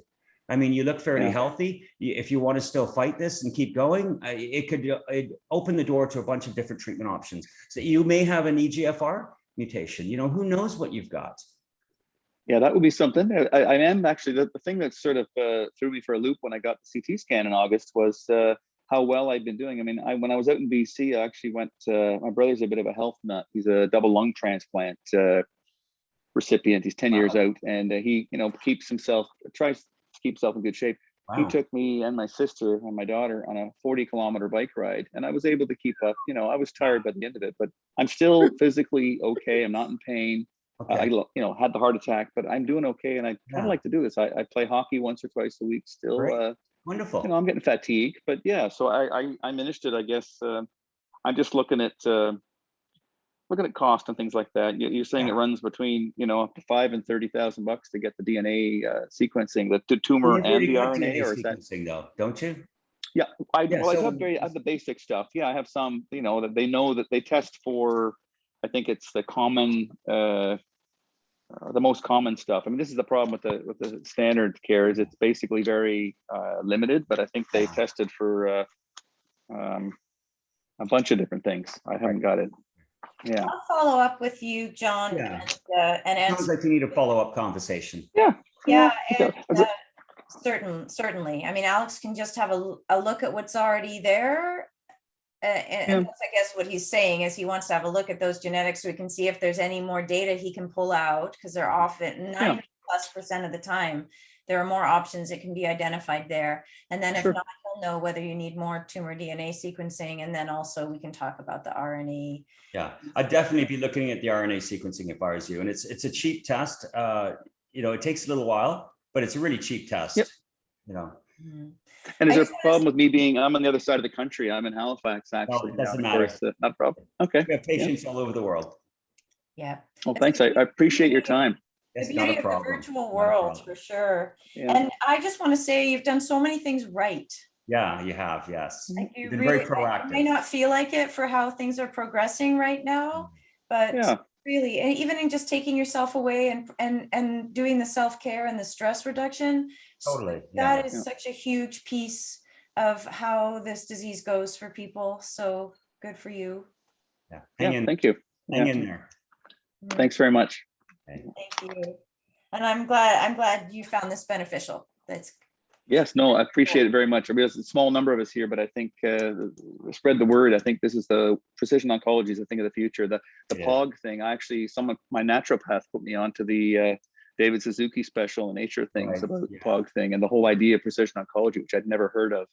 Yeah. You know, your oncologists have mentioned that. So I think if more people knew about that, there might be more push to adopt some of those practices or push for better funding of it, because I think it's going to change the way cancer care will be different. It Hopefully already is. It already is. Yeah, many countries Yeah. are already using this as pretty much Mhm. standard. Do you know, it was in 2005, in preparing for all this stuff, I found another study. In 2005, a group of Canadian oncologists got together and petitioned the government to start using some basic genetic testing and PET CT scans.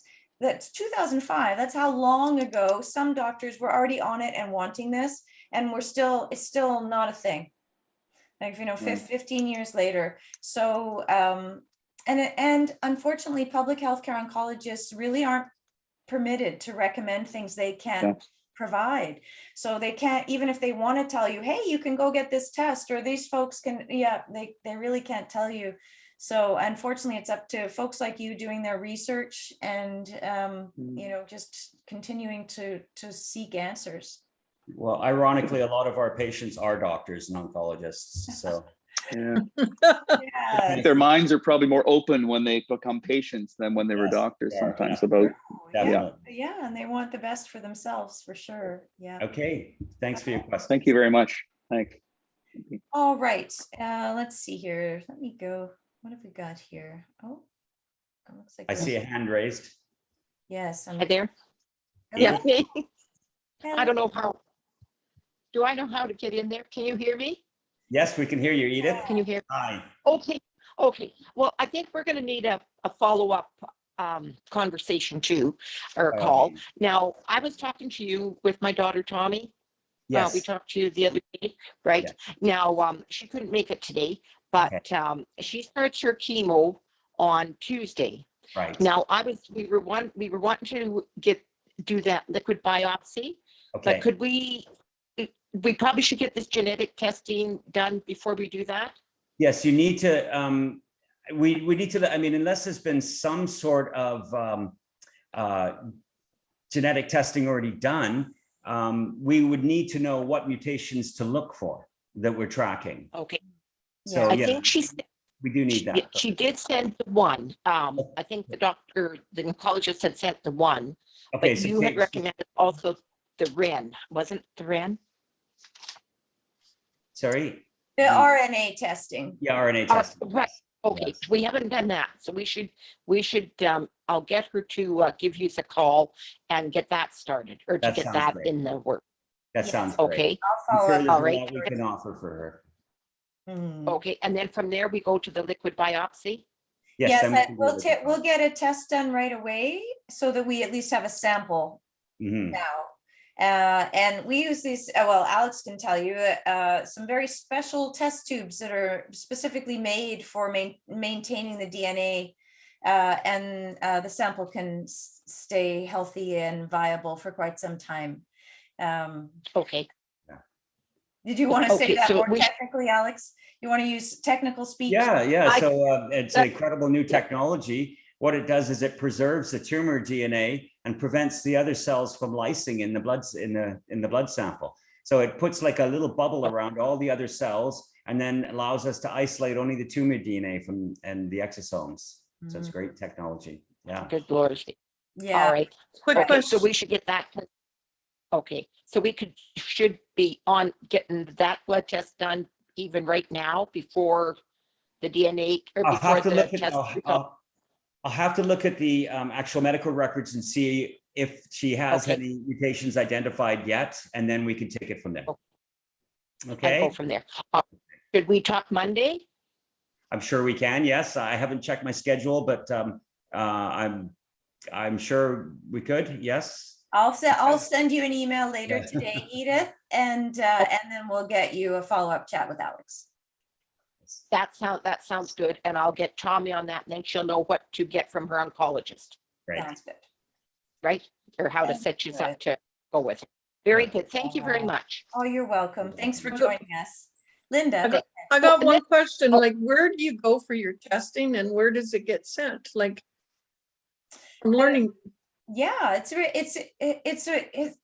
in the way that cancer used to be, about the location of that tumor and not about the various mutations. It's the same with testing. You used to have to physically go somewhere to have certain tests. Now, with the genetic testing, there's two different kinds. There's the actual tissue-based testing. So you would have had a surgery or a biopsy as part of your diagnosis usually.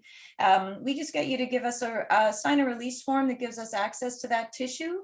And the pathology lab that's holding that tissue sends it to the facility. It's either in British Columbia here or in the United States or in France, depending on the tests that we're ordering for you. And if there is no tissue, we can also do a lot of this testing with blood. So we would just send a nurse to your home, as we'll do for Tomi, for Edith's daughter. We'll have a nurse come to her home, take some blood, and then ship it to the facility for testing. So our goal is to make this as simple and as easy and as non-invasive as possible for you, because you're already dealing with so much. So ideally, you don't have to travel, you don't have to change doctors, and you get better care. That's really what we're all about. very interesting, Yes. amazing. It really Okay. is amazing. It really is. The technology is so advanced now, and it just keeps, as Alex was saying, in 1 month, we can have 5 new treatments for one type of cancer. And there's like thousands, there's 100,000 clinical trials for cancer treatment in the world right now, 100,000. And so somewhere over the course of the next year or two, each of those is going to produce a paper that is going to be need to be read and reviewed. Alex and his team will read and review those, of course. But most oncologists just don't have the time to do that kind of research. But why I'm telling you that number is because I really want you to feel hopeful. Even if you've been told there's only one thing for you, or it's not working, or there is nothing more, there so often is, if you just get the more thorough diagnosis, and if we just keep an eye on all the new drugs and new studies that are coming up. And there are clinical trials. You often don't even have to travel to access clinical trials these days, because the pharmaceutical companies are really wanting to get as many people as possible into their trials. So they're making it work for the patient. So it's a whole new world. Like you've probably, when you think about cancer, you might still think just chemo, radiation, and that's about it. But there's so many options and so many different ways to access them. It's fabulous. Mm-hmm. Yeah, very encouraging. Yes, it is. Yes. Anybody else have any questions right now? There's something in the chat. Let me just see. Doodly doo, doo, doo, doo. You're welcome, John. Will do. Okay. Any other questions right now? Anybody want to know anything about the Daryll has his hand up. Oh, yes, Daryll. I'll ask you to unmute yourself here. Hello, Hello. Hello, Daryll. how are you? Good. How are you doing? I'm good, good. I guess I'm just newly diagnosed. I had a bowel resection done here on the 7th of September. Okay. I had a phone call from the cancer clinic here in Calgary to meet with the oncologist on the October 12th, and the same day to meet with my surgeon. So I guess my question is, right now I'm feeling very good, of course, but it's understanding the process. So I had, from what my surgeon told me on Friday, they removed 17, what the heck do they call them? Lymph nodes. Lymph nodes. 16 were fine, but the 17th one, they found, I guess, cancer in it. Okay. So I'm trying to understand, wrap my head around this. Now, I guess I'll get to ask this to my surgeon, but if they removed the lymph nodes and the one that was cancerous, where is the cancer then? Yeah. So what side was your tumor in? On the right side. Okay. So first thing you need to do is get a PET CT. Okay. You'll probably have to get that privately. I don't think there is a PET CT in, Michelle, is there PET CT in Alberta right now? Yes. Yeah. It's Is just there private? Is there private PET CT in No, Alberta? there's no Okay. private PET CT in So Alberta. I would come to Vancouver. There's a company just outside of I'll Vancouver. follow up. Yeah, she'll follow up. There's a company called Initio that has a fairly cheap PET CT. I think it's really important you understand where everything is at right now. Exactly. And then by all means, I would probably go with the TRIBE protocol, the modified triplet chemotherapy. And we can write up a white paper for your doctors if you'd like. Okay. Yeah. All right. Yeah. So like I said, this If is you all, can afford, if you could afford genetic testing and molecular testing, that's always a great thing to do. okay. But And that right does off the one. bat, yeah, right off the bat, I would probably suggest, given that it's a right-sided tumor, I'd suggest going with the TRIBE protocol, the triplet. That would be my oncologist that would do that or prescribe that? Yes. Yeah. Okay. All right. Well, I appreciate the time and hopefully things will look up and go forward. Yes. Well, you're definitely. doing the right thing right Yeah. now by making sure you start out with the right treatment and on the right foot for sure. Right.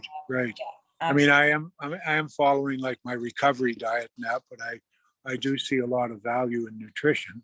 Yes. Yeah. Definitely. So that is really my focus now is, trying to build up that, through nutritious foods and minerals and vitamins and things like that, so that I'm in the best condition. I do walk every day with my dogs. Great. So Wonderful. I think I'm probably about 85% recovered from the actual surgery. So I think I'm okay there. So Good. Great. but yeah, so just like I said, keeping an open mind, a fresh mind, and Mhm. trying to keep as positive as I can and in Yes. health. So Yeah. I appreciate the opportunity to have those questions answered, and Yeah, wonderful. hopefully we'll look forward to doing some stuff with you here in the near future. Yeah. Betcha. Sounds good. Okay. Thanks, Daryl. Take Thank care. you. Best Take care. Success. Yes. And that was a PCT test you did? PET. PET CT. PET test, PT? It's a scan. PET CT. Okay, Yeah. PES TT. It actually, let me tell you, it stands for positron emission tomography. So PET. So it's a Okay, special you're type- breaking up on the phone, so, Oh, sorry. It's a special type of CT test. I can send you an email, Daryl. and okay, give you perfect, some yeah. information So on that. I won't Okay. walk in there and he'll be Yeah. looking at me like I've got two heads or came from another planet. What are you talking about, A, B, C, D? Ah, All right, Okay. okay, Great. thank you. Have a Joining great us. weekend, folks. Good Take luck. care. Thank you. Bye-bye. Any other questions before we sign out? No, I appreciate it. Look forward to working with you. You betcha. Very good. Great. Thank I you. was gonna, Michelle, could you email me where you go for a PET, CA or CT scan? Yeah, Where you could, where are you, Linda? Nanaimo. Okay. Oh, yeah.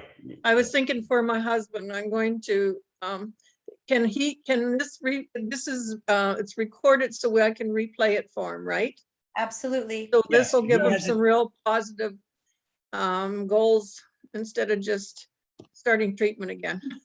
Yeah, it's good. Well, yes. This recording will go out on Monday. Okay, If super. not- If not before, you'll certainly get it for then. No, this is great. This is really good. Good. Thanks. Thank you. Okay, thank you. Thanks, everybody. Have a Thanks. good day. Thank you. Bye. Bye.